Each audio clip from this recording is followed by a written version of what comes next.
quedó sobreentendido o quedó muy por arriba, que si bien lo vamos a ver cuando veamos federalismo, es bueno volver a recalcar en él.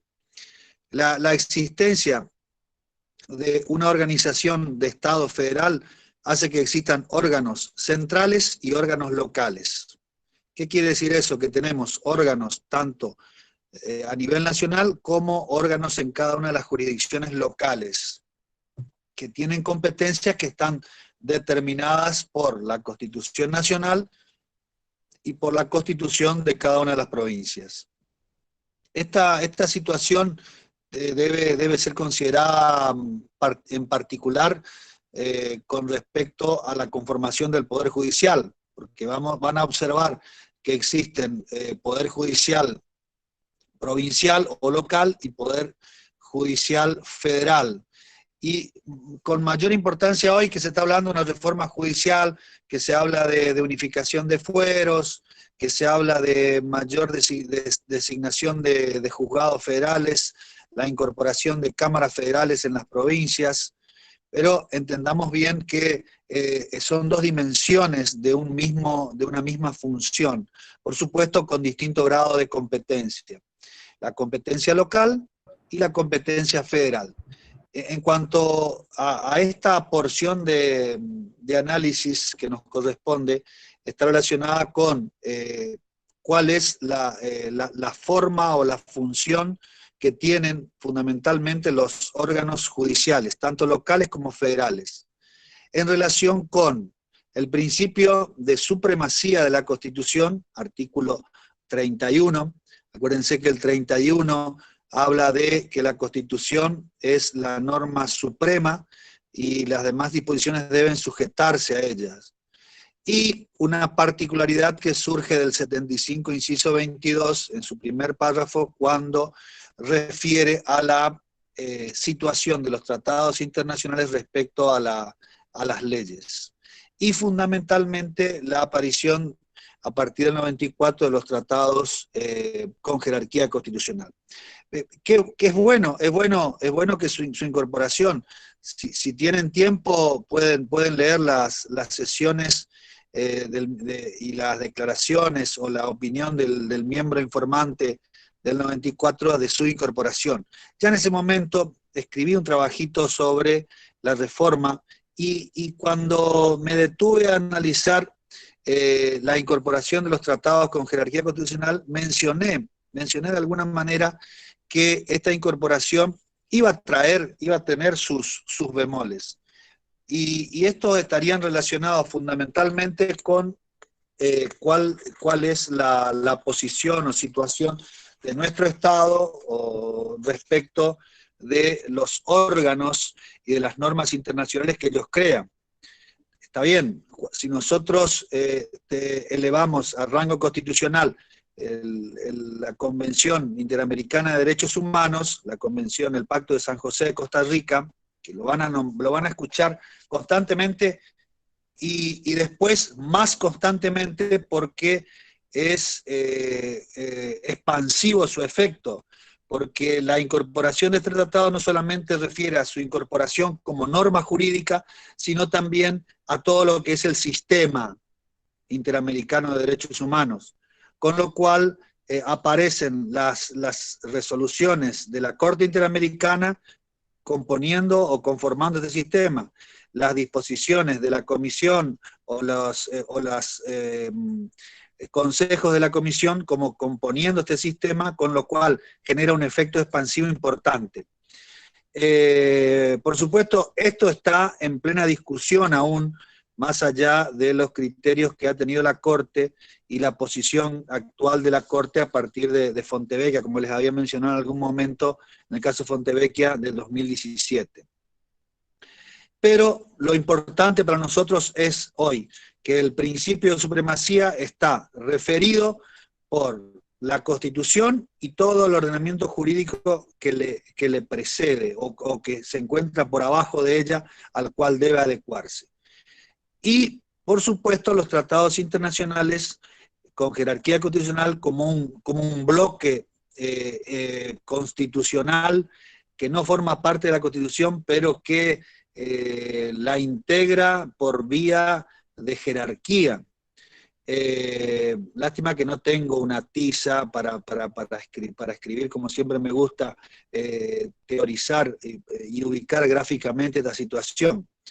El derecho ya no es solamente el recitar de las normas o el analizar de las normas, sino que es la interpretación, la integración de las normas, y cada vez los juristas utilizan mayor las fórmulas matemáticas para explicar sus procesos lógicos de entendimiento. Pero ¿a qué voy?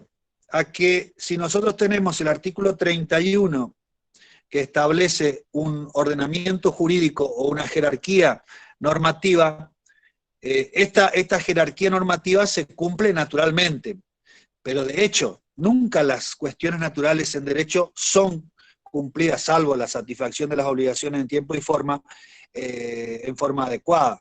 Por lo cual el sistema de control, que es producto de la necesidad de adecuar todo el ordenamiento jurídico a la Constitución y a las convenciones, porque no solamente ya se habla de un control de constitucionalidad, sino se habla de un control de convencionalidad, porque debe, cualquier juez, habíamos dicho, que debe ser juez de la Constitución y por tal controlar la constitucionalidad y la convencionalidad de todas las normas. Esta función habíamos hablado de que existían distintos sistemas, que eran el difuso y el concentrado en el ámbito judicial, o el político, que dejamos de lado, más allá de que ya lo mencionamos, pero me quiero detener en el judicial, que es la forma por la cual cualquier juez federal, o sea, ese juez nacional, ese juez del gobierno central, y el juez local o provincial de cada una de las jurisdicciones tiene la facultad de realizar ese control de constitucionalidad. Pero resulta que es la Corte Suprema de Justicia el último intérprete de esta constitucionalidad y, por supuesto, la convencionalidad.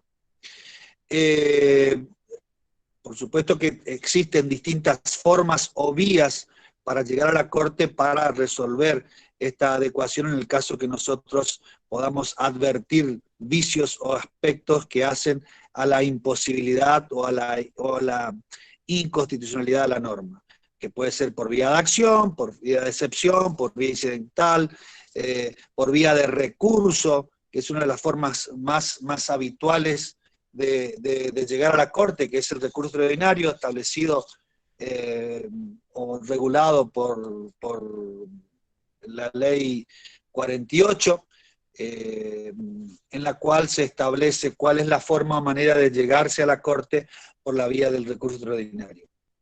Esto es importante porque es la esencia del control de que las instituciones funcionen adecuadamente. Les tengo que confesar que las filminas no, son producto de la elaboración de la cátedra y son tan novedosas para ustedes como para mí. Es decir, cuando yo me pongo a estructurar la clase, me pongo a examinar cada una de ellas y buscar dónde puedo ubicarlas para que ustedes puedan entender mejor cada uno de los temas. Abro la bolilla 3, la filmina número 1, y me encuentro con Mafalda. La docente que se encarga de hacer las filminas parece que está enamorada de Mafalda porque en todos los lugares la menciona. Pero estoy acá, Doque. ¿Cómo? Estoy acá, lo estoy escuchando. Ah, no, está bien, por eso. No, pero es algo bueno.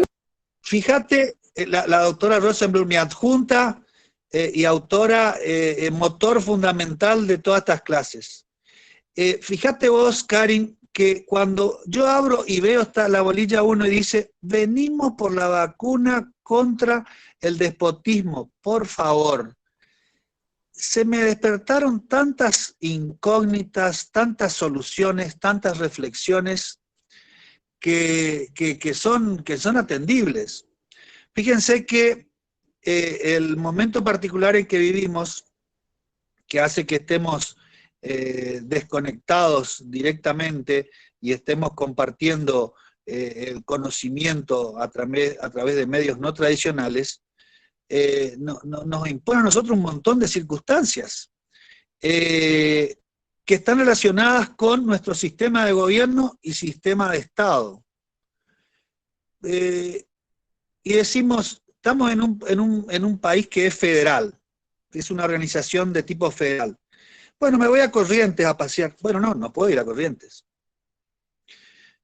¿Y por qué no puedo ir a Corrientes? Y no, porque la pandemia. Bueno, pero bueno, ¿qué tengo que cumplir? Un requisito. Tengo que pagar un hisopado para que pueda ingresar de acuerdo al resultado. Pero yo puedo circular libremente, no hay aduanas interiores. No hay aduanas interiores, pero no podés entrar a Corrientes si no tenés un hisopado. Bueno, voy a hacer el hisopado, háganme el hisopado. Sí, pero tenés que pagar 5.300 pesos. Pero no tengo. No podés pasar. Entonces, esto pasa lo mismo con Formosa. A Formosa no se puede entrar.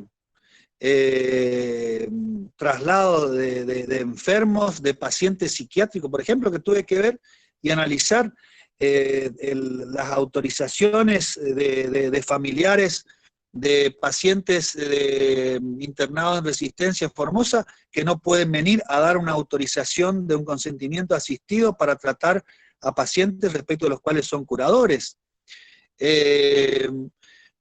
Me imagino que llegar de acá a Buenos Aires debe ser sumamente complicado por vía terrestre porque debe haber impedimentos. Es decir, estamos en una situación realmente que lleva a la reflexión y demanda, a mí me demanda un montón de preguntas y algunas tengo respuestas, pero a ustedes las preguntas les pueden servir para imbuirse aún más de todos los contenidos que tiene la materia. Fíjense que creo que la clase anterior o la primera clase habíamos hablado de la disminución de los derechos o la suspensión de los derechos. Resulta impensado en un Estado democrático la suspensión de derechos a partir de la inexistencia de un proceso especial como es el estado de sitio. Si no hay estado de sitio no puede haber una limitación de los derechos, no hay autoridad salvo el Congreso que establezca esos procesos. La equiparación que hacen algunos gobiernos provinciales y algunos gobiernos municipales de restringir el ingreso a sus territorios, no tienen facultades para hacerlo. Es en contra de la forma republicana de gobierno, es contrario a la forma de Estado federal. Existe el estado de sitio, que son los mecanismos extraordinarios para situaciones extraordinarias, tanto de conmoción interior como conmoción exterior, pudiendo utilizarse el caso de una enfermedad, de una crisis sanitaria como una situación de conmoción interior. Y es el Congreso el que tiene que participar, a través de un acto complejo, pero es el Congreso que tiene que participar sí o sí, y no estar reformando la organización judicial o el régimen judicial con cuestiones que no tienen pie ni cabeza. ¿A qué viene todo esto? Bueno, a que con alguien tenía que hablar de este tema o reventar en algún momento. Pero está relacionado con la forma de Estado y la forma de gobierno. Y está relacionado con el control judicial de constitucionalidad. Es decir, que los órganos judiciales son aquellos que van a controlar la judicialidad de los actos. Los órganos judiciales van a ser los encargados de determinar si cada uno de estos actos totalmente arbitrarios, carentes de razonabilidad y proporcionalidad, pueden tener o pueden ser considerados como adecuados a la Constitución. La Corte desde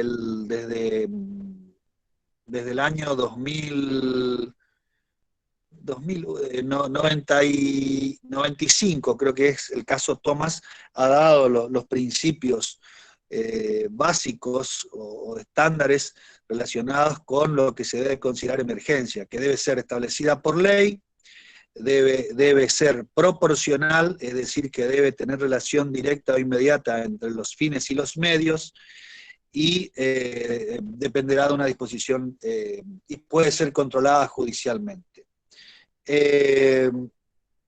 Cuando nosotros, por eso la importancia del control de constitucionalidad y de convencionalidad, y por eso la importancia del Poder Judicial en una organización parte integrante de uno de los órganos del Estado, o representado por uno de los órganos del Estado.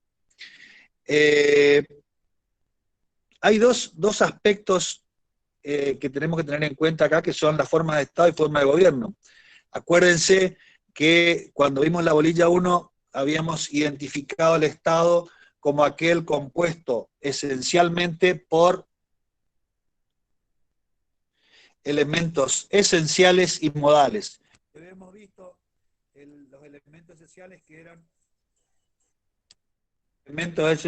que eran los relacionados con el territorio y la población, que son elementos naturales, y el elemento cultural o el elemento que proviene de la organización, que es el poder. Más allá de que cuando vimos la cantidad de elementos habíamos visto que podía estar el derecho, que podía estar otro elemento esencial. Cuando hablamos de forma de Estado, acuérdense las 3 preguntas: ¿quién manda, cómo manda, para qué manda? Acuérdense de los elementos y a tal fin determinar. Cuando hablamos de forma de gobierno, estamos conjugando, determinando cómo se relacionan 2 elementos del Estado, que son la población y el poder. Es decir, cómo se relaciona la población respecto al poder, cómo se distribuye. Y vamos a ver que el poder se distribuye poblacionalmente con tal representación que hay órganos que son elegidos directamente por el pueblo y que tienen una base poblacional para su determinación, que son los diputados. Órganos que se eligen por el pueblo de forma directa y que representan a las provincias, los senadores. El presidente, que es el encargado de ejecutar y gobernar el país, que es elegido directamente por el pueblo. Y cuando hablamos de forma de Estado, estamos relacionando 2 elementos que son el territorio y el poder. Es decir, cómo se distribuye en el ámbito espacial. Acuérdense de ese marco dentro del cual la organización política se desarrollaba, se determinan cuáles son las facultades o funciones de cada uno de sus componentes. Nos vamos a encontrar con el federalismo, unitarismo, confederación.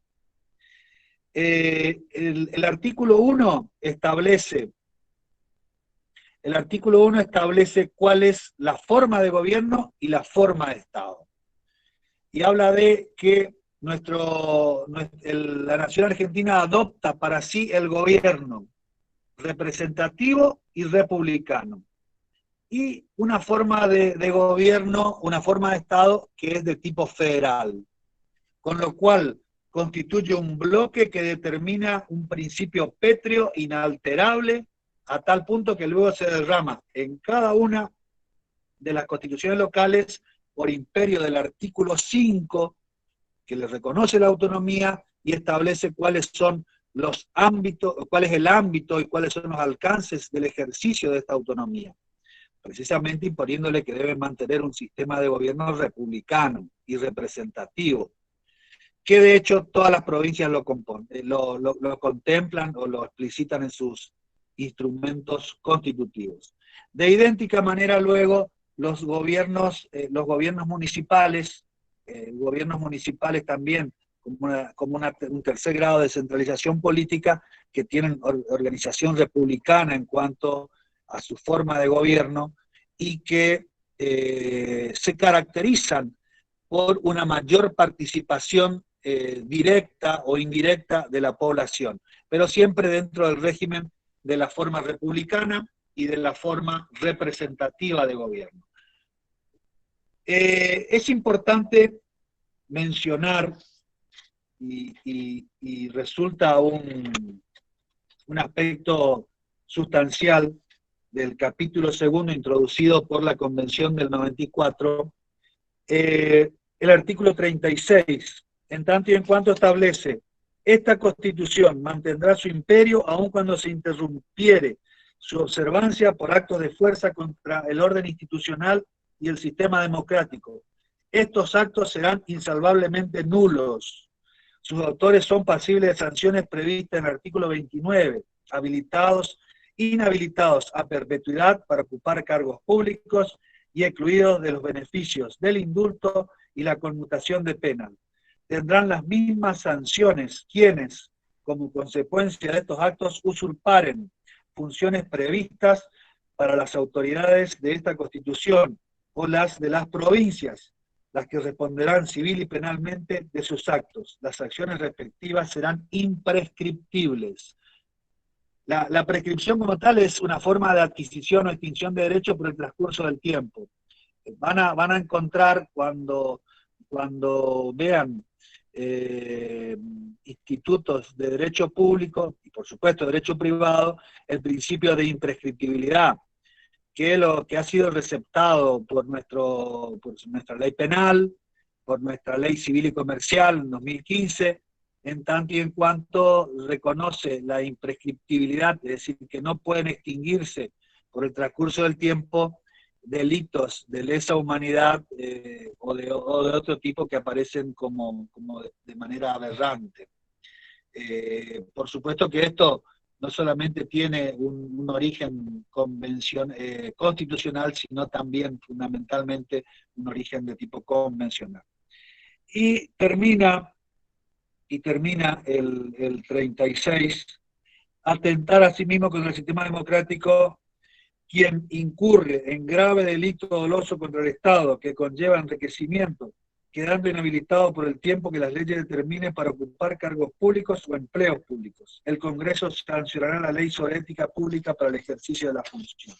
Sumamente importante, es una cláusula constitucional que tiene por objeto nulificar cualquier acto o gobierno de facto, es decir, aquellos que acceden al poder sin los mecanismos institucionales establecidos, pero fíjense que de su alcance también se puede extender a aquellos gobiernos que hubieran accedido al poder por los mecanismos institucionales, pero se alejen de él. Con lo cual entramos de nuevo en la consideración de la legitimidad de origen y la legitimidad de ejercicio. Aspectos que deben mantenerse para que el imperio de la ley represente los actos de los distintos órganos del Estado. ¿Es representativo el sistema de gobierno? En tanto y en cuanto el artículo 22 habla de que el pueblo no delibera ni gobierna sino a través de sus representantes y autoridades creadas por esta Constitución. Por supuesto, ese es el principio de la representatividad, que tiene un origen francés y que tiene también antecedentes ingleses que ya voy a mencionar. Y establece cuál es la sanción para el caso de alejarse de este régimen o de esta forma, que es el relacionado con toda fuerza armada o reunión de personas que se atribuye a los derechos del pueblo y petición en su nombre comete el delito de sedición. Es decir, que tipifica constitucionalmente una situación particular de desviación del sistema expresamente reconocido por la Constitución en el artículo 22. Como les decía, la representación política tiene su origen en Francia. A este fin hay que hacer la distinción del sistema representativo en sus distintos aspectos. La representación política o los conceptos eminentemente franceses sobre representación son productos son producto nacional, a diferencia de los antecedentes de representación política ingleses, que son producto de la historia. Esta representación política tiene distintos alcances y circunstancias, que son aquellos que determinan que quien ejerce el poder es la persona que está imbuida de autoridad. Para hacerlo, actúa en nombre y representación del pueblo, o de la persona, o del grupo que así les atribuye. En esto hay diferencia entre lo que dice o considera Rousseau en el contrato social, porque él habla de una asamblea general, con lo cual la representación política no aparece de la forma en que nosotros la estamos planteando ahora. Sí, en el caso de Montesquieu, en el Espíritu de las Leyes, que habla de una representación política en la cual una persona participa en nombre de otros producto de una delegación de competencias o funciones específicas. Manuel García Pelayo hace una relación entre la representación política y el mandato y la delegación. Dice, no actúan en nombre de otro, sino que se da presencia a un ser no operante, mientras que la delegación del mandato se supone la existencia previa de determinada orden o competencia. Es decir, que la representación surge como una atribución, a diferencia del mandato o la delegación en la cual quien es el titular del derecho transfiere esa facultad por vía de competencia o delegación para que otro la ejerza. La representación no requiere un ajuste a competencias preestablecidas, es decir, que no existe ámbito de derecho y deberes preferentemente determinados, a diferencia de la delegación o el mandato en el cual existen una reciprocidad y una serie de obligaciones que son inherentes. Por supuesto, más allá de lo que dice García Pelayo, la representación política tiene un espejo, porque quien ejerce la función de representar a otro necesariamente debe cumplir con ciertos parámetros que han hecho que se produzca esa atribución, pues de lo contrario tiene sanciones. En el caso de incumplimiento y se transformen en delitos, tienen sanciones penales, civiles, comerciales, laborales, disciplinarias, políticas. Y por supuesto, en el ámbito de lo político se trasunta a partir de determinados cargos, cuando por carácter electivo hace que no tengan una representación posterior. La delegación o mandatos son revocables, dice García Pelayo, y la representación política no. Bueno, la nueva visión de la representación o de las formas semidirectas de democracia hace considerar o permite considerar que los mandatos pueden ser revocados. Por ejemplo, la Constitución del Chaco establece la revocatoria popular como una forma de combinación de mandatos. Esto también existe en el derecho comparado, no en la Constitución Nacional, pero sí en el derecho comparado. Y un caso bastante cómico, bueno, sí, es un caso que tiene sus aristas, es el de la Constitución de Venezuela, que reconoce el principio de la revocatoria popular. Totalmente impensado que pueda ser aplicado o utilizado teniendo en cuenta las autoridades actuales o el sistema de gobierno que actualmente se ejerce en Venezuela. Pero lo reconoce. Creo que Bolivia también establece el sistema, sí, Bolivia también establece la Constitución boliviana, el sistema de revocatoria popular.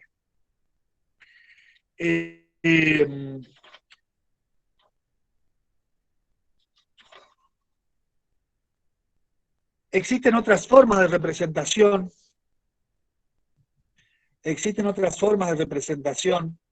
como son las llamadas representaciones funcionales o corporativas, que son aquellas que se ejercen por determinadas personas integrantes o partícipes de determinados grupos. Por ejemplo, un gremio, ya sea un gremio de trabajadores, un gremio profesional, una caja profesional, por ejemplo, el Colegio de Escribanos, que tienen una representación funcional y como tal tienen una serie de delegaciones en cuanto a sus funciones. Habíamos dicho que la representación en el artículo 22 aparece como una fórmula indirecta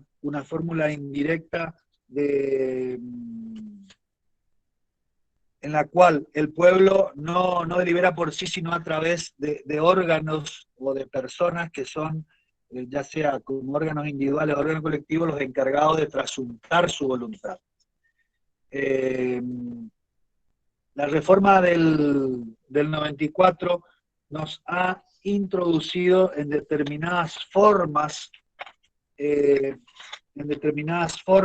de democracia que se denomina semidirecta, que son aquellas formas en las cuales el individuo o el pueblo tiene mayor participación o tiene la posibilidad de participar en la toma de las decisiones, cosa que en una forma de representación pura al estilo Constitución del 53-60 aparece improbable, en la cual el pueblo solamente participa o actúa como cuerpo electoral encargado de elegir a sus autoridades, elegir y renovarlas en el marco de sus funciones.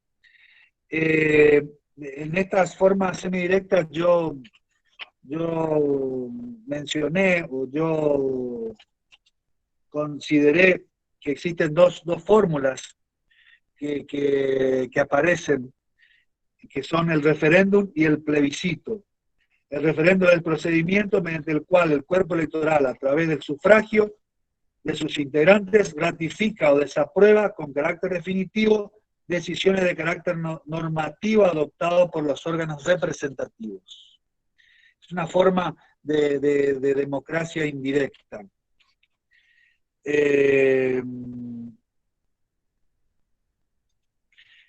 A su turno el plebiscito, que es un procedimiento semejante al anterior, pero que tiene por objeto la adopción de una decisión política fundamental de determinado carácter, requiere de la participación o la voluntad popular.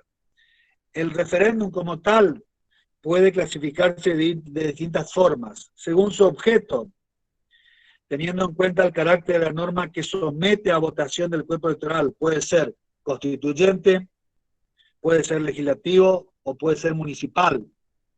Y les voy a dar ejemplo.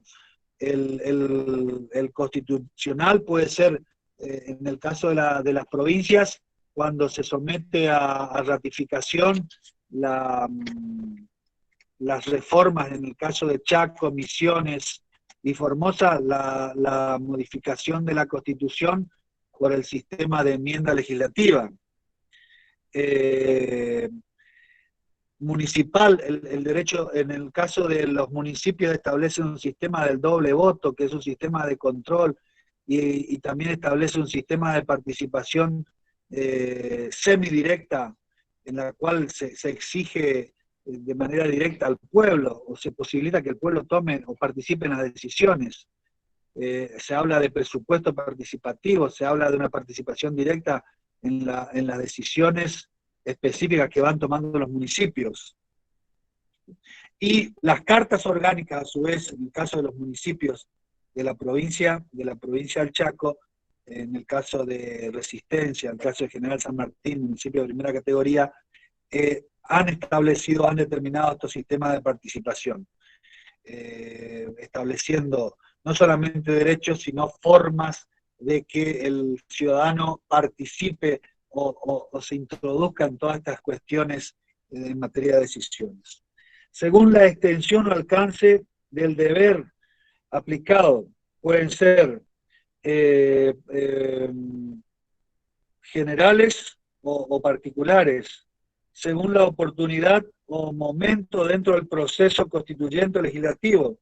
Pueden ser post legem, es decir, después de la ley ratificatoria, en el caso de la enmienda constitucional realizada por la legislatura, o puede ser ante legem, que sean anteriores a fin de que el convencional o el constituyente o el encargado de realizar la actividad lo requiera, o bien la actividad legislativa antes de dictar la ley. Y según el grado de eficacia pueden ser vinculantes o no vinculantes, según que sean obligatorios la decisión o la participación o la opinión dada por el pueblo a través del sufragio, conmine o aplique automáticamente lo que se decidió el pueblo o no, vinculantes o no vinculantes. En cuanto a la regulación normativa, les había dicho que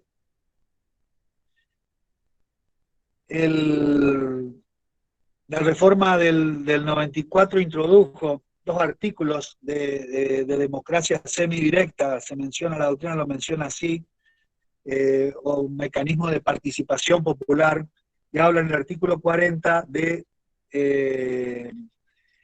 la consulta popular. Habla de 2 formas o maneras de consulta: la consulta popular vinculante, que no es otra cosa que, no estamos en presencia de otra cosa que no es un referendo, o lo identificamos como un referendo legislativo, por el cual el Congreso, a iniciativa de la Cámara de Diputados, podrá someter a consulta algún proyecto de ley.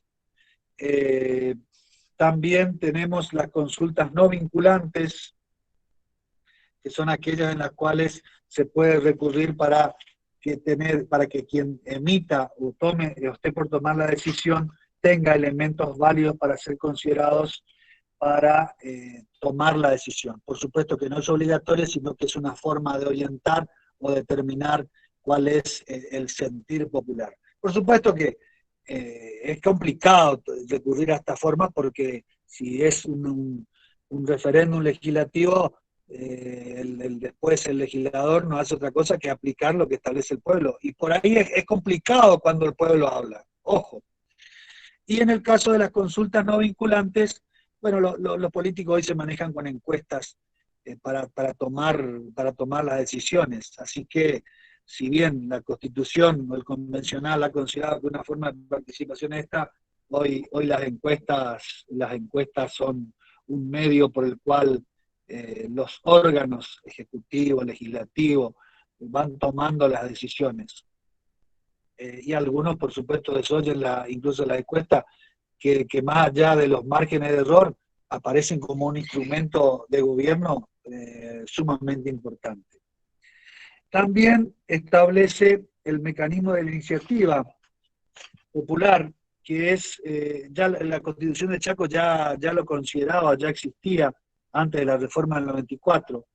Este instrumento tiene el artículo 39, se los voy a leer, no hay nada más claro que nuestra Constitución, así que hay que leerla.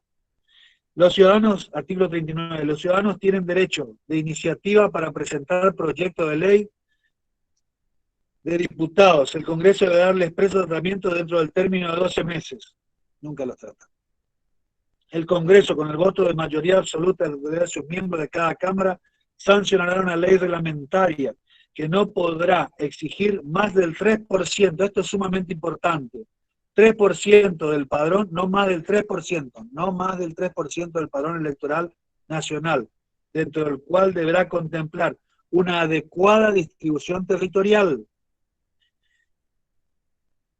para suscribir la iniciativa, es decir, que establece un máximo de mayoría o de representación en cuanto a esa encuesta o a esa porción que tiende a lograr un proyecto de ley o a introducir un proyecto, y también la distribución territorial, es decir, que sea representativo de cierto espacio territorial del país.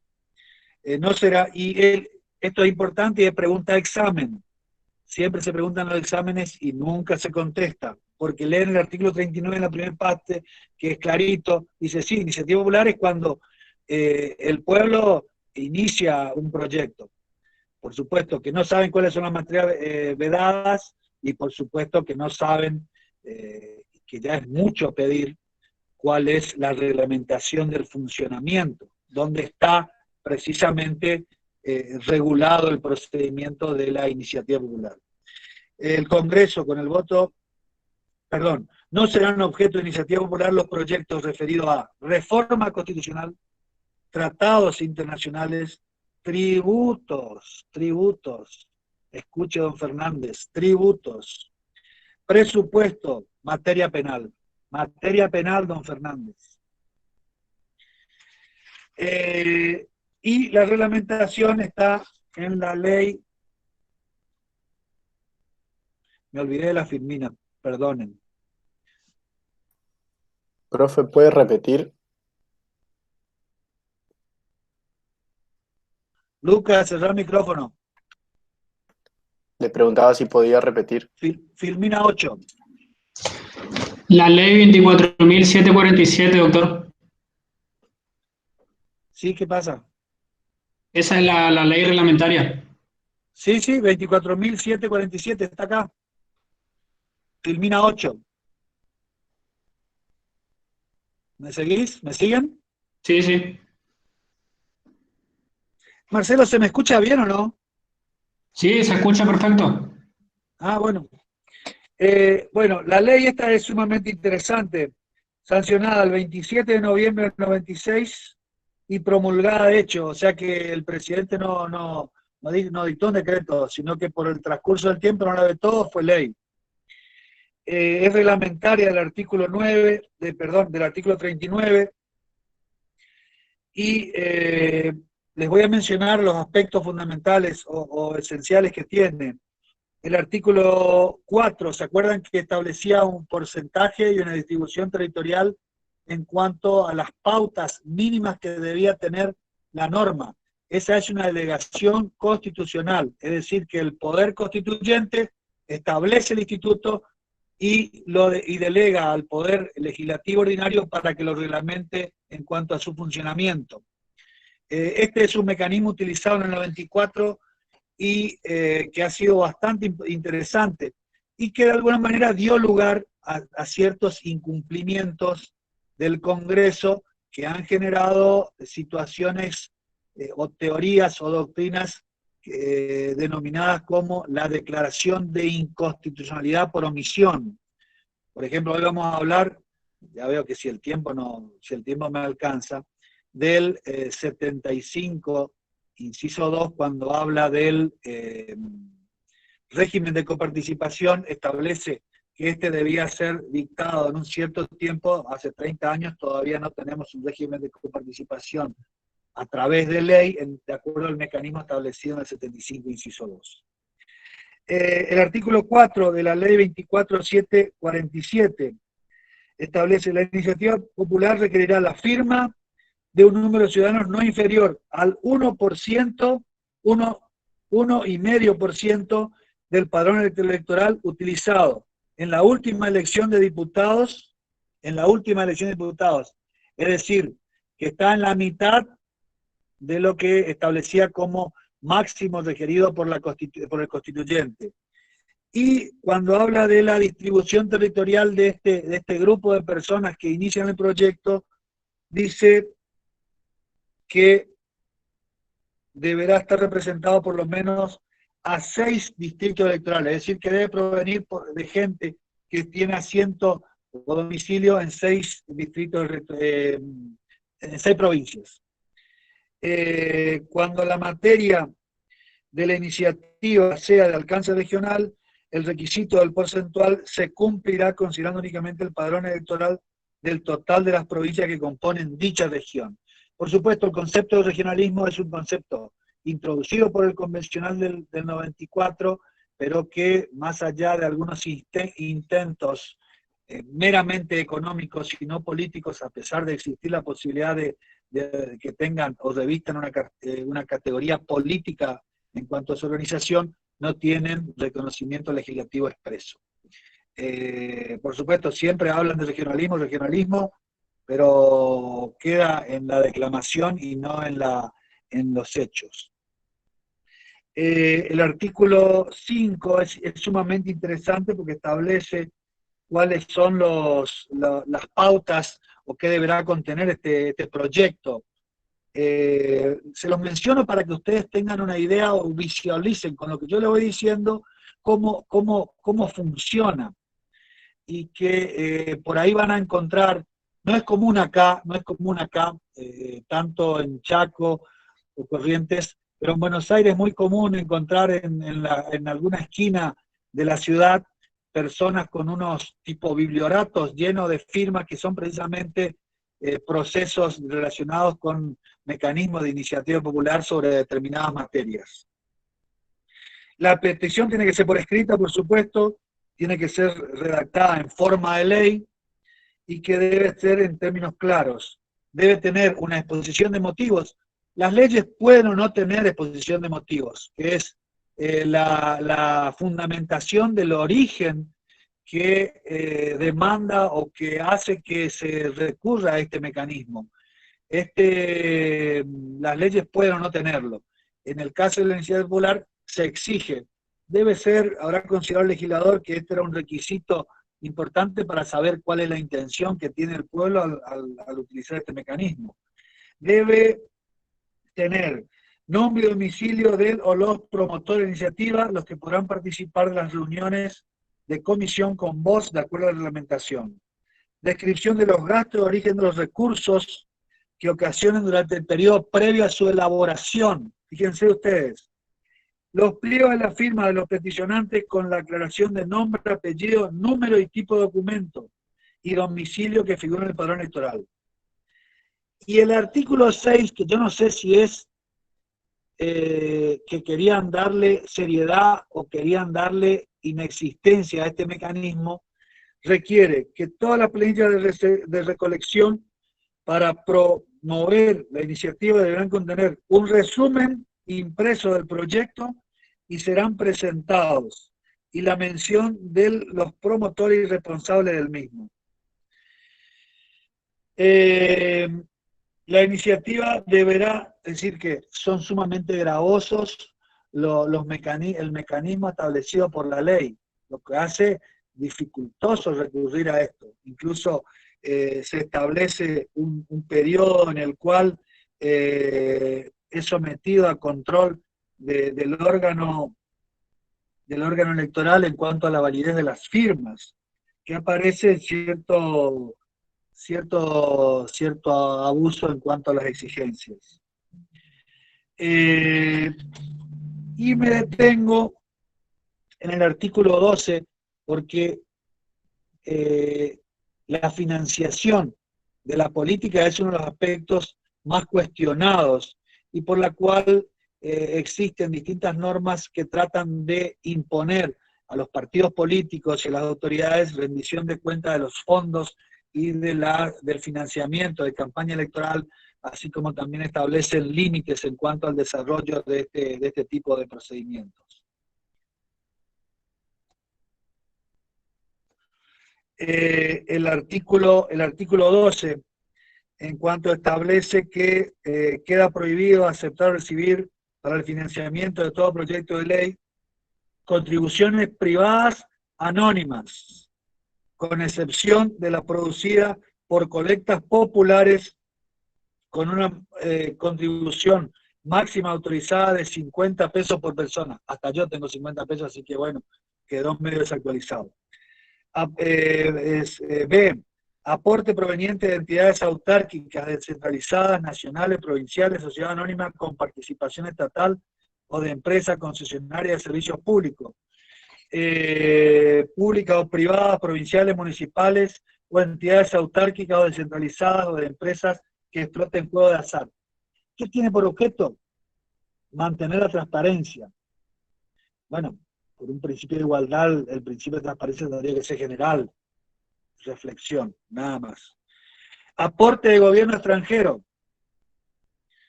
Aportes de entidades extranjeras con fines de lucro.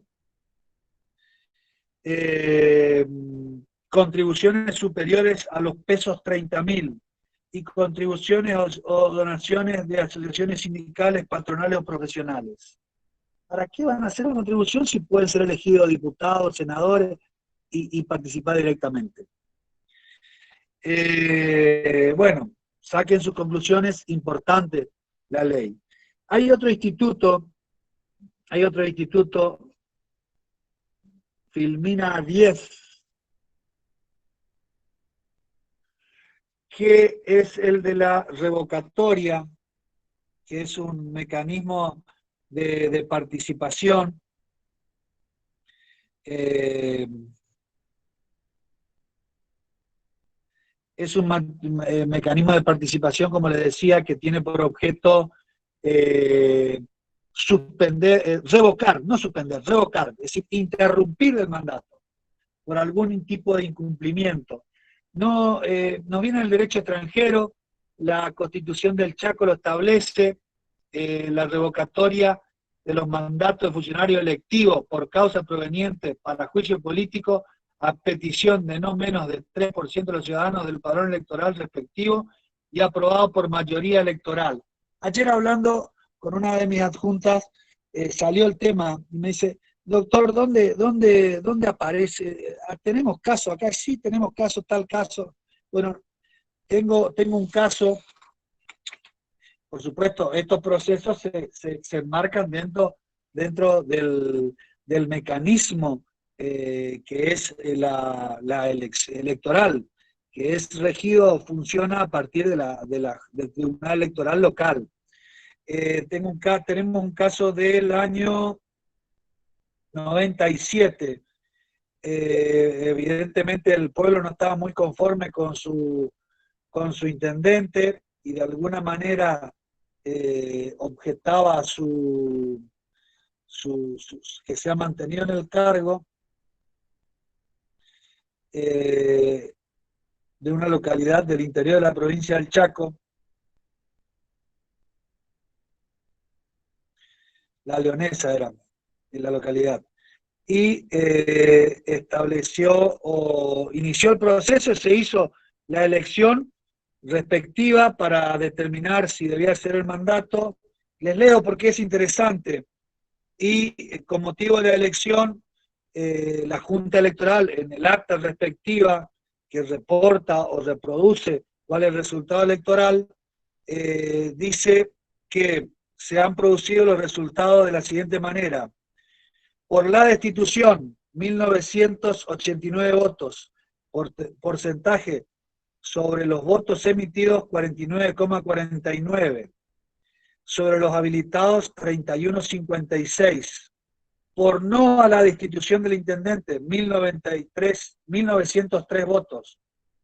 Porcentaje sobre los habilitados, 47,35. Sobre los electores, 30,20. Votos en blanco, 78. Votos en nulo, 49. Total general, 4.019 votos. Entonces, directamente la Junta Electoral, que es el tribunal encargado de ejercer la policía electoral, dice, bueno, no hubo mayoría absoluta, entonces no se podía proceder a este proceso. Pegó en el palo, 49 y alguito, pegó en el palo, siguió siendo intendente o siguió con posibilidad de ser intendente.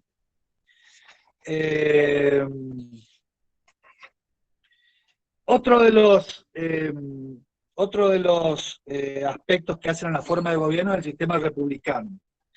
El sistema republicano, para que no se confundan, es aquel que se caracteriza por una serie de circunstancias que se advierten en su formulación y en su manera de expresarse. Filmina número 11.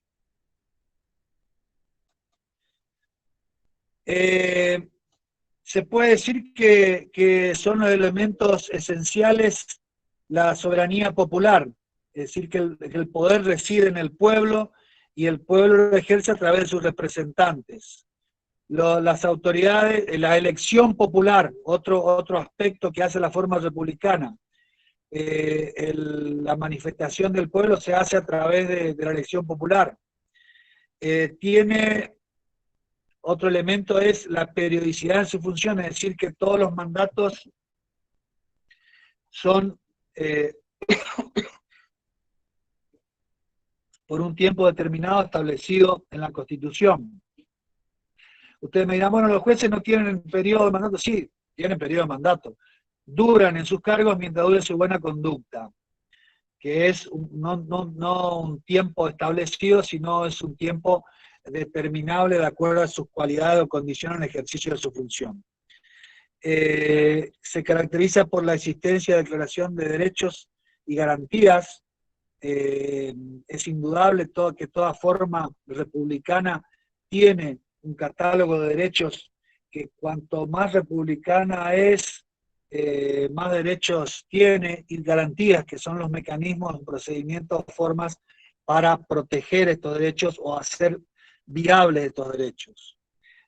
Publicidad de los actos de gobierno, sumamente importante. Acuérdense que ya esto nos viene ya de 1810, que la publicidad de los actos de gobierno, el reglamento del 24 y 25 aparecían expresamente contemplados. Por supuesto, hoy cualquier situación nos enteramos de manera inmediata. Yo hago un clic, Infobae, y resulta, sonamos. Lionel Messi le comunicó a Barcelona que quiere irse. Bueno, esto no es publicidad de los actos de gobierno, pero es un dato importante. Los 5 motivos por los cuales Messi decidió irse de Barcelona. Bueno, no, esto no tiene nada que ver con... Por ejemplo, muerto por coronavirus. Bueno, esto es una forma de publicidad de los actos de gobierno, más allá de la existencia de la publicidad de los actos de gobierno, específicamente proveniente de los... de los medios de publicación oficial, boletín oficial, que son instrumentos que tanto en el gobierno nacional, el gobierno provincial tienen, en los cuales aparecen las comunicaciones o situaciones. Con el dato importante que en el marco de los procesos de transparencia de gobierno y en cumplimiento de las directivas internacionales sobre transparencia, los gobiernos tienen publicitado esto por vía electrónica, pudiendo tanto a nivel nacional, provincial o municipal acceder a las distintas licitaciones, a las distintas designaciones.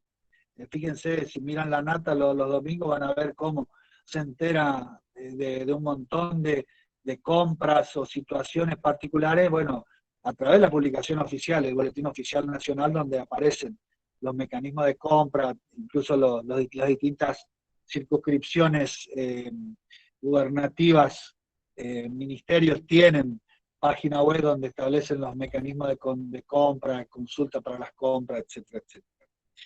La división y equilibrio de poderes, este es sumamente importante. Y de hecho, yo creo que sin que exista una división de poderes, la república no puede existir. Y el equilibrio es porque debe existir un control mutuo entre los distintos órganos que hacen al gobierno. La igualdad ante la ley. Principio que surge del artículo 16, ya vamos a ver cuando veamos la bolilla 4, la bolilla 5, cuál es el alcance de este principio de igualdad del artículo 16. Ojo, tengan presente que los derechos son relativos.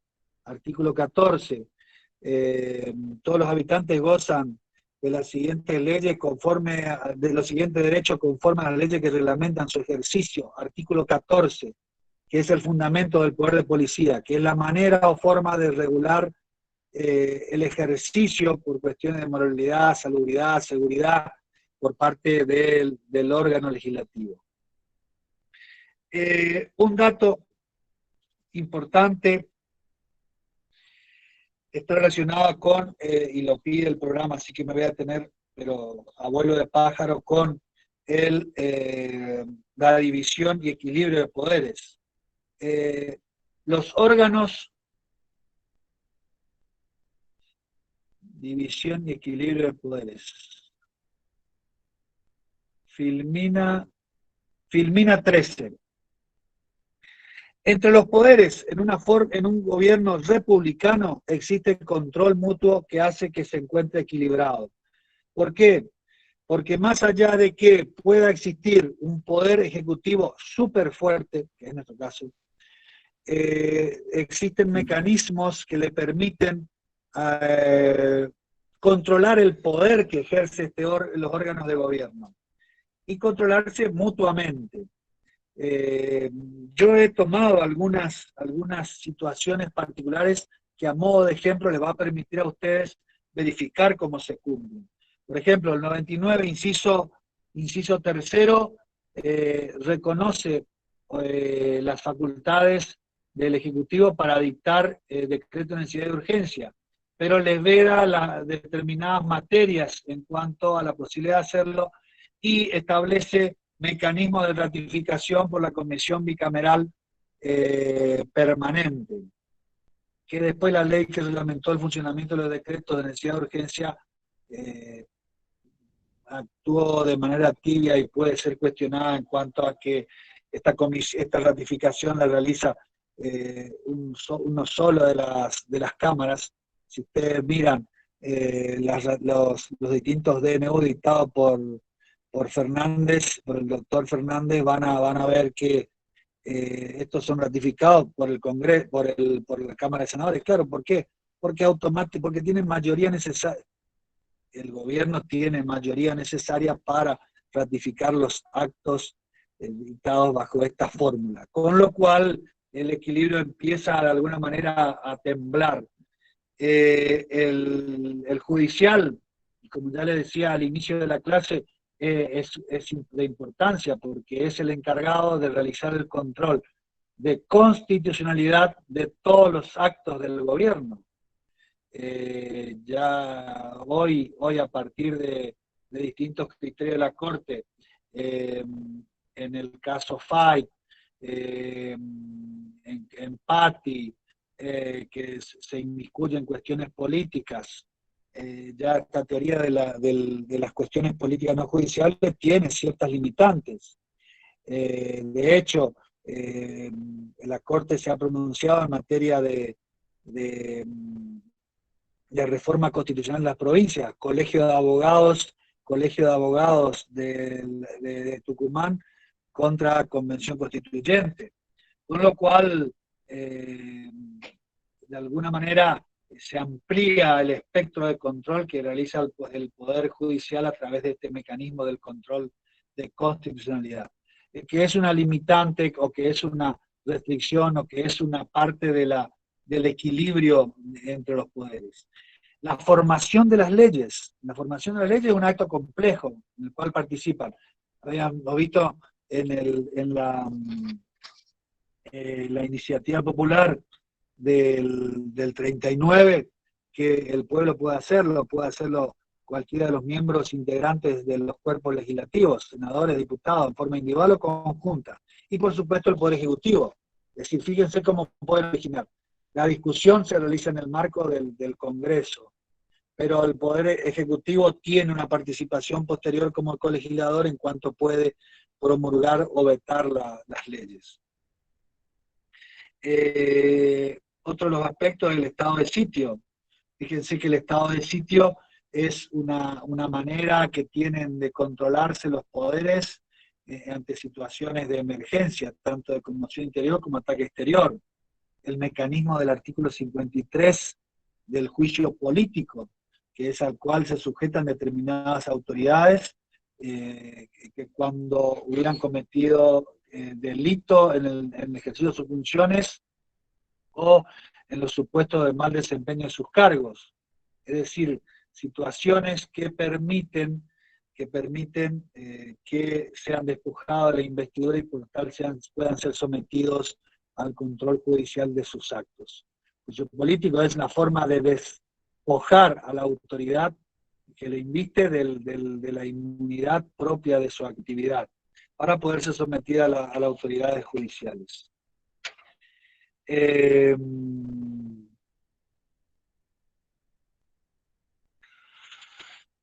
El sistema de Estado federal, la relación entre la población y el territorio,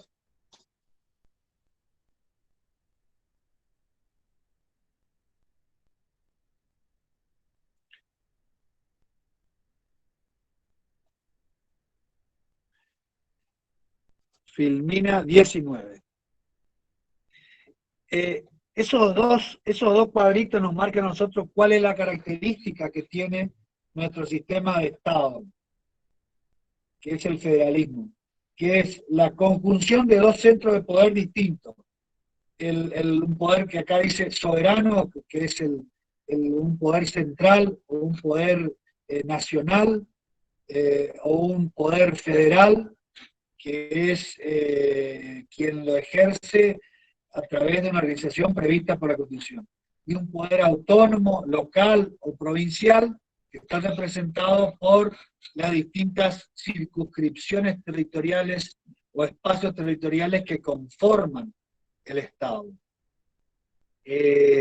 La interrelación de estos es el primer centro que hace al federalismo, que es la coexistencia en un mismo territorio de distintos centros de poder. Por supuesto, acá se nos plantea diferencias. Vidal Campos habla de la diferencia que existe entre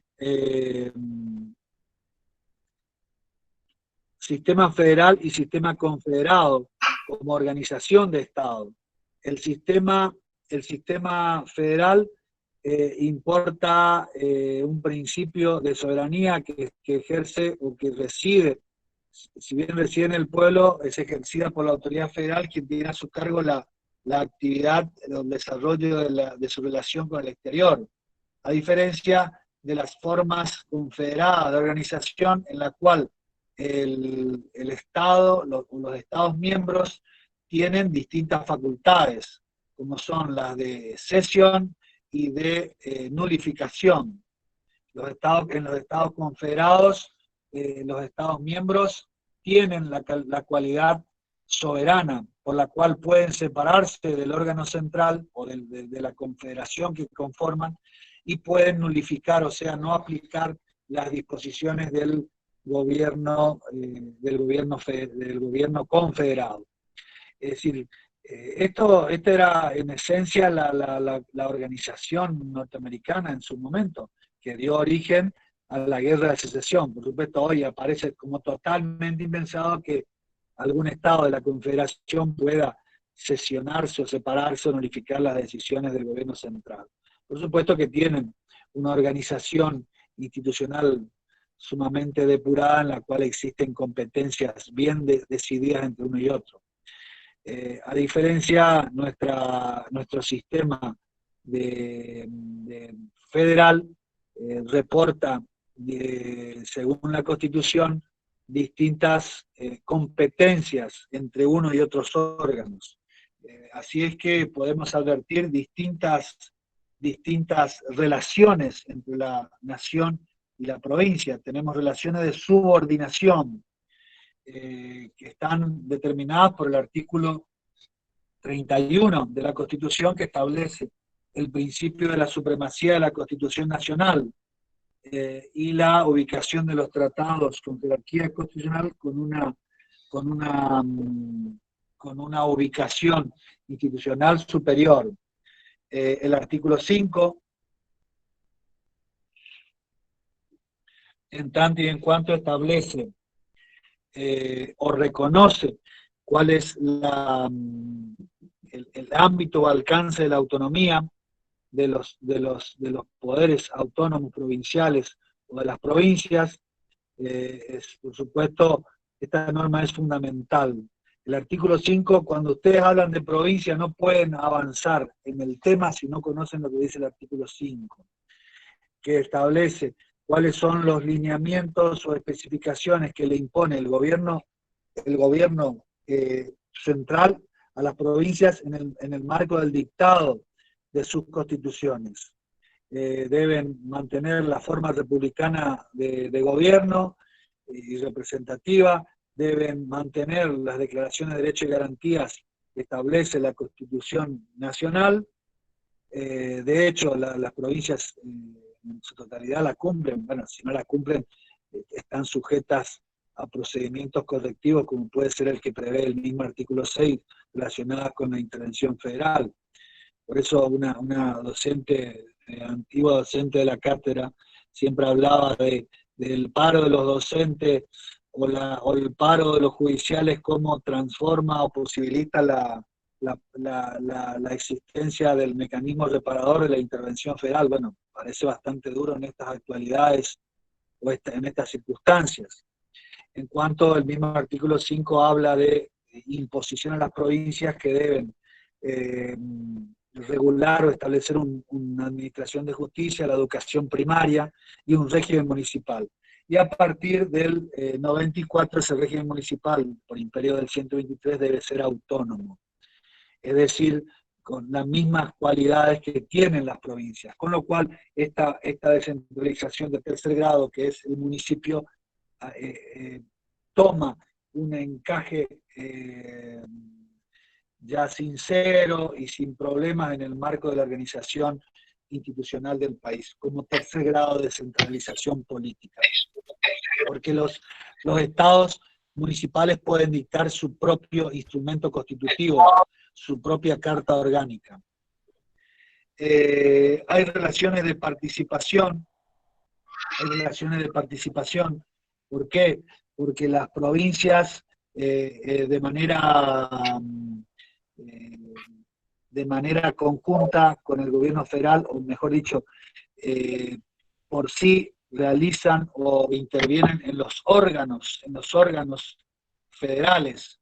Los gobiernos, las provincias designan representantes del pueblo en el Senado, en la Cámara de Diputados, y representantes de las provincias, que es una representación igualitaria para todas las provincias, y la Ciudad de Buenos Aires, igualitaria para el Senado. Y las relaciones de coordinación que se pueden simplificar en el 121, que es una norma esencial de deslinde de competencias, que es el principio de reserva, que dice que las provincias se reservan todo aquel poder que no hubieran delegado por esta Constitución al gobierno federal. Es un principio de reserva en el cual las provincias, en virtud de su preexistencia, este es el anterior artículo 104, en razón de su preexistencia, delegan al gobierno federal determinada función. En realidad la delegación se fue y por tal el gobierno provincial ha otorgado funciones importantísimas. Si tenemos en cuenta la facultad de materia impositiva del 75, inciso 2, sobre impuestos indirectos, vamos a ver que a pesar de ser tributos provinciales, aparecen como tributos federales en el marco de desbloquear esta temporalidad que le prevé el artículo 75, inciso 2.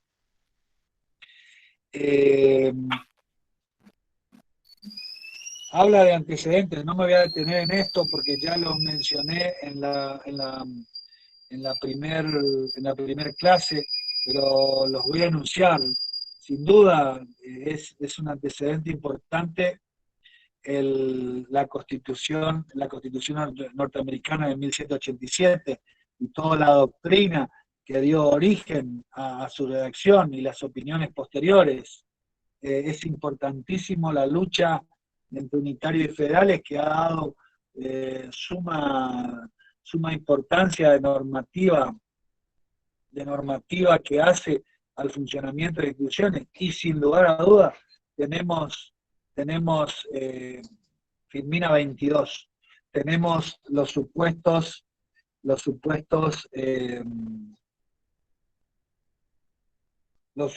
que hacen a la organización producto de los pactos del Pilar, Tratado de Cuadrilátero, el Pacto Federal de 1831, el Acuerdo de San Nicolás, que son instrumentos sumamente importantes. Y en 1852, las bases de Alberdi como obra doctrinaria, que pone énfasis en un montón de institutos que después aparecen plasmados en la Constitución del 53, teniendo en cuenta, entre otros, el sistema, él hablaba de sistema federal unitario, porque hacía una conjunción de los aspectos coloniales y postcoloniales de la forma de gobierno, que tenían aspectos centralistas y aspectos federalistas.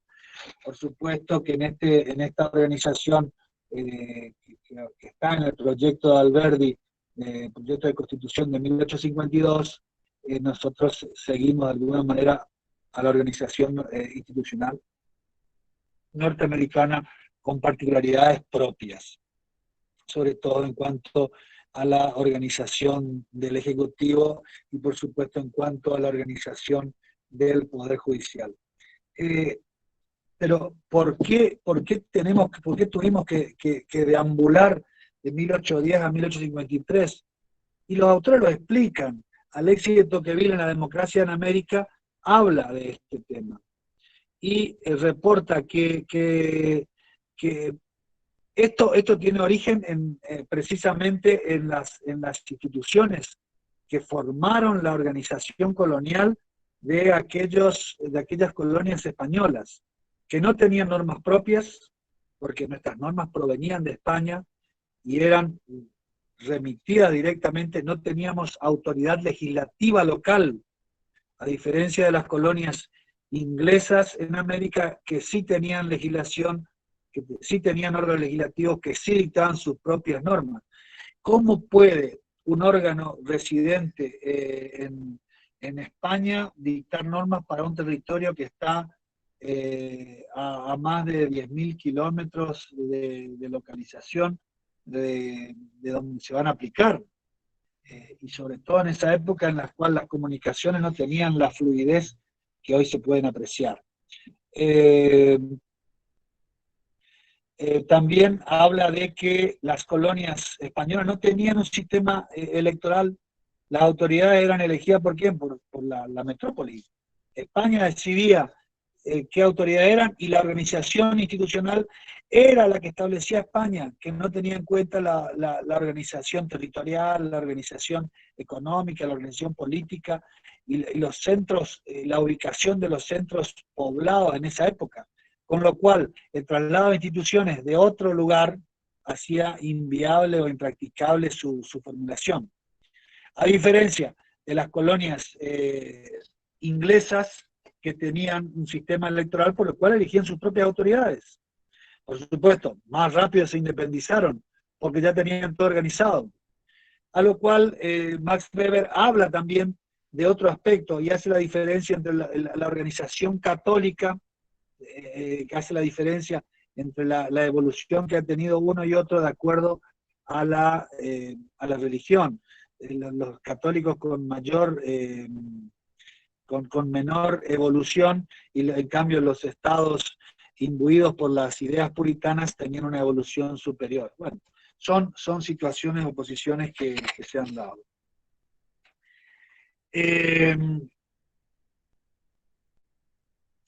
Marcelo.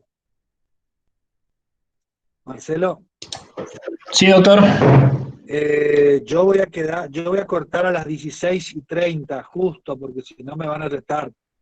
Va a quedar todo el punto cuarto, que es régimen financiero, que es sumamente importante. Es decir, los 4 puntos de la bolilla son importantes, pero el cuarto es sumamente importante y sobre todo para alumnos de ciencia económica. ¿Te afectan algo para los prácticos esto? No, porque la próxima clase, tenemos 2 clases para la unidad 3. Ah, bueno, perfecto, entonces, perfecto. O sea que la clase que viene puedo hablar sobre el punto 4. Exacto. Y empezar ya la bolilla 5, la bolilla 4 tranquilo. Sí.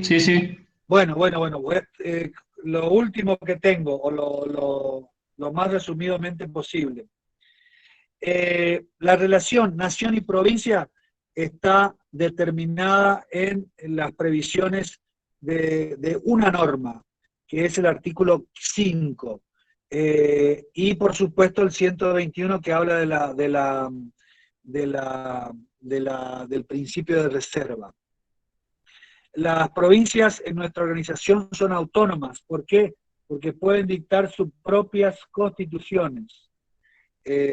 Y por supuesto esto conlleva la posibilidad que elijan sus propias autoridades y la posibilidad que tengan su propia organización normativa dictada de acuerdo a sus autoridades. Existe, según la Constitución, porque la coexistencia de 2 centros de poder distintos demanda reglas rectoras de distribución de competencias. A tal fin las provincias tienen una serie de facultades que se han reservado. Así es que, por ejemplo, en materia de legislación, vamos a encontrar que las provincias se han reservado todo lo que es legislación de forma, a diferencia de la delegación que se ha realizado con respecto a la nación, en la cual éstas tienen la facultad de dictar sus propias leyes de fondo. ¿Qué es esto, la forma y el fondo? El artículo 67, inciso 11 de la Constitución 5360 establecía como facultad del Congreso la de dictar los códigos de fondo. Código civil, código comercial, código de minería. La reforma del 57 le ha introducido la posibilidad de dictar el Código del Trabajo y la Seguridad Social, reforma de 1957, y actual 75, inciso 12. Es decir, que es una facultad del Congreso la de dictar los códigos de fondo, la normativa de fondo. Así también el Congreso es el que dicta las disposiciones relacionadas con las quiebras y los concursos, más allá de que tengan disposiciones de tipo procesal que la Corte Suprema ha considerado que es totalmente viable que se ejerzan a través de una ley nacional, que es la ley de concurso 19.550, 51, y las modificaciones de la 24.422.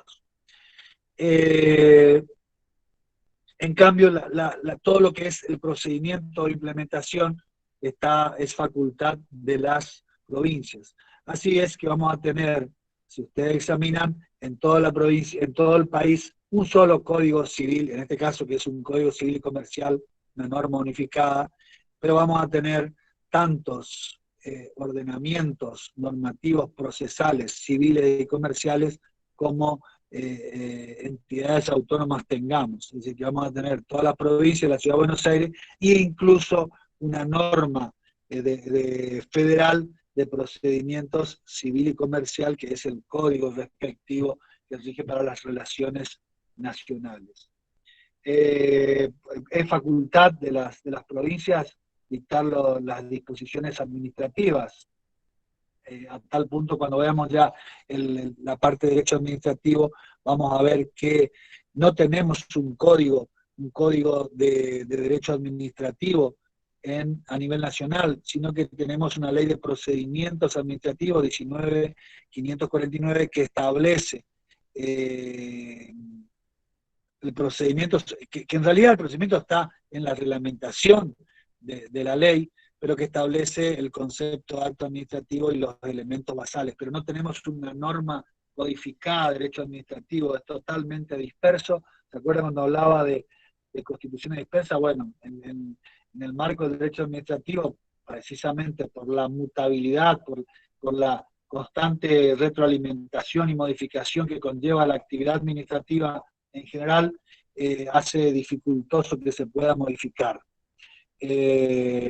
Pero se denomina código administrativo o ley de procedimiento administrativo, porque precisamente una de las formas de regulación es la de establecer los mecanismos relacionados con el procedimiento, porque ahí, más allá de los principios de informalidad, se prevé la posibilidad de plazos y formas de ejercer los derechos que existen en este ámbito.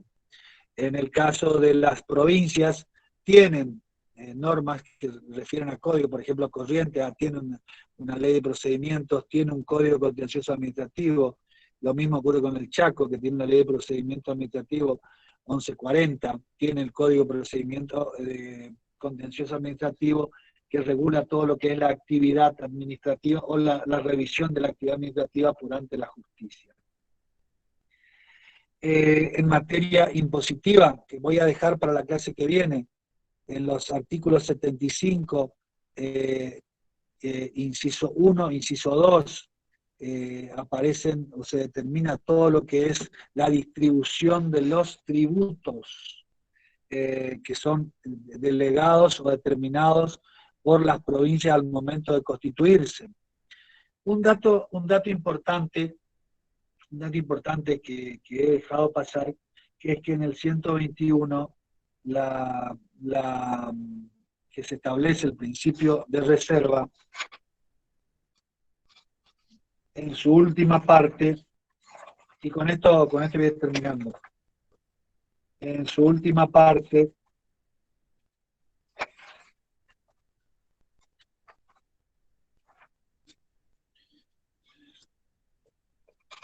contempla: las provincias conservan todo el poder no delegado por esta Constitución al gobierno federal, coma, y el que expresamente se haya reservado por pactos especiales al tiempo de su incorporación.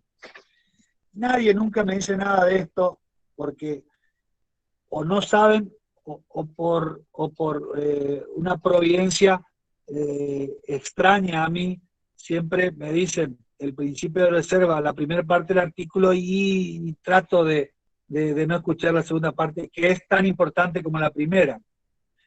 Tan importante como la primera, pero que tiene nombre y apellido. La segunda parte ha sido incorporada por la reforma del 60 a instancia de Buenos Aires. ¿Y por qué tiene nombre y apellido? Porque ¿cuál fue la única provincia que se incorporó después del 53-60? Buenos Aires. Es decir, que fue la única que se reservó por pactos especiales determinadas competencias. ¿Qué significa esto?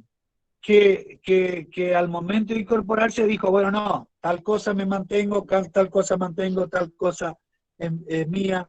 ¿Qué trascendencia tiene esto? Y bueno, que la provincia de Buenos Aires tiene algunos privilegios, entre comillas, como dicen los chicos ahora, entre comillas, en tanto y en cuanto se han reservado al momento de su incorporación, hoy aparecen de alguna manera diluidos ciertas facultades. Fíjense, en el caso del Banco Provincia, el BAPRO, cómo no van a advertir que existan sucursales en otras provincias, precisamente porque por ahí tienen algunas limitaciones relacionadas con su relación o con su interacción con el Banco Central.